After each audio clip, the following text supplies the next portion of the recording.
which takes us to the total market cap in our $800 billion level. We want to look at it. We want to make sure, are we losing it?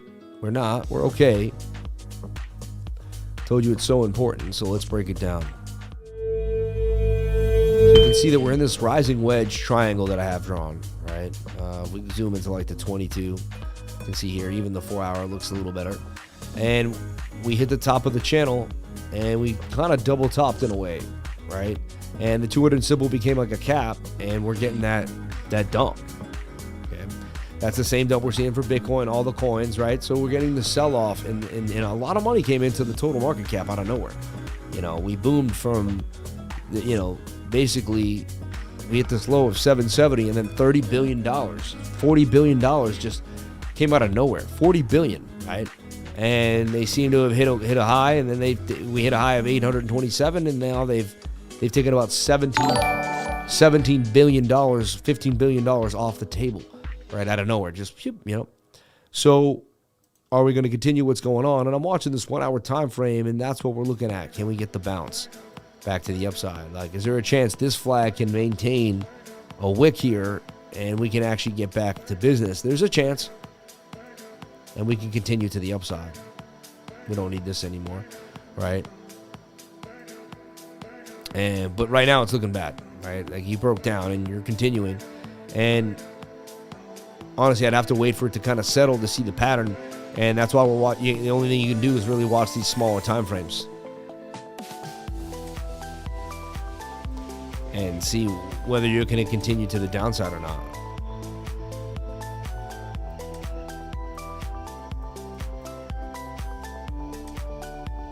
Which looks as such, which would tell me a short could still play open. But Monday, worst day to trade. Sunday night into Monday morning too. Like, I like to wait for the dust to settle every single Monday. There's always a bunch of nonsense, but this says we could go lower, the $806 billion. All right. What I don't want to see us is break this upper trend line, and this area here would be 793, and really just 800 billion, which I've been talking about. This like level right about here, which we've been bouncing. So.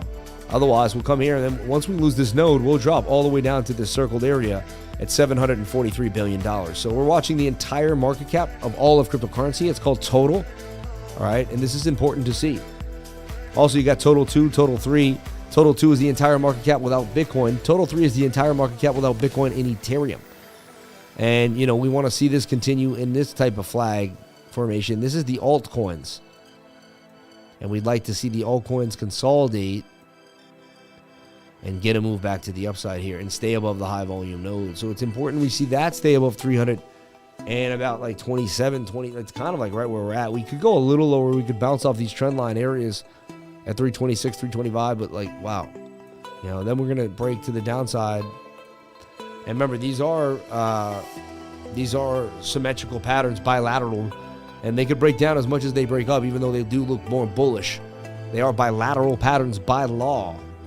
By trading pattern law. So it is what it is when it comes to total and total 3. Bitcoin dominance, all right, that's in a flag on the 6 hour. It does want to pump back to the upside.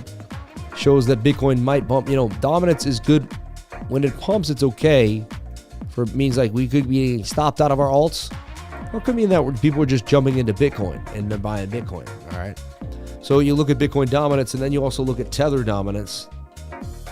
Same time frame, 6 hour. If they're pumping together, it's usually not a good sign. It means people are getting stopped out into Tether and into Bitcoin. See that? If they're dumping together, people could be jumping into altcoins. So right now, it's suggesting that we may get a bit of a dump here for Bitcoin, because you're seeing Bitcoin dominance pump as well as Tether dominance pump, and that's usually not the best sign. We do see some divergence. Let's hope we don't get back above the zone here. It's a bearish, not even. Just an ugly pattern overall, though. But it is a falling wedge here. A little bit of bullish there that could pump us back up. All eyes on Bitcoin right now. Everything's going to follow it. Bitcoin kind of gets level and starts to hold. Bitcoin starts to dump and lose 17K, which looks like it may. It's going to just take the whole market with it. It's that simple, everybody. And we'll jump back into BTC. And actually, it doesn't look good for Bitcoin because of the dollar and because of US Tether, right? And Bitcoin dominance. They didn't look healthy. These are just facts, right? Can we hold 17K? Can we double bottom off the zone and hold 17,000 where we hit right there? Or do you go lower? In the smaller time frames, we're going to teach you where we're going to go. Okay? Brother, it's a bull flag on the daily retesting. I like that. I'm with that. But you're very overbought on the stochastics. So just by my trading style, it says, you got to be careful. Could be retesting. I'm with you on that. I'm not saying it's not, but I see what you're saying. You're saying we're retesting the top of the bull flag. See this? I get it. I like it. And there's a point of control there. I'm with it. The 1 hour says we can do that. But I figured we would have made our V-shaped recovery by now. So I'm just going to watch the smaller time frame. Right? Though we did hit that measured move, 16,970 now. Just like, look, we just hit the measured move I just talked about. Look at that. We bounced back up. That's bearish. So it's Monday. Be careful. Don't force trades on Monday. I mean, do whatever makes you happy. I can't tell you what to do. I'm not a financial advisor, but I don't force trades on Monday.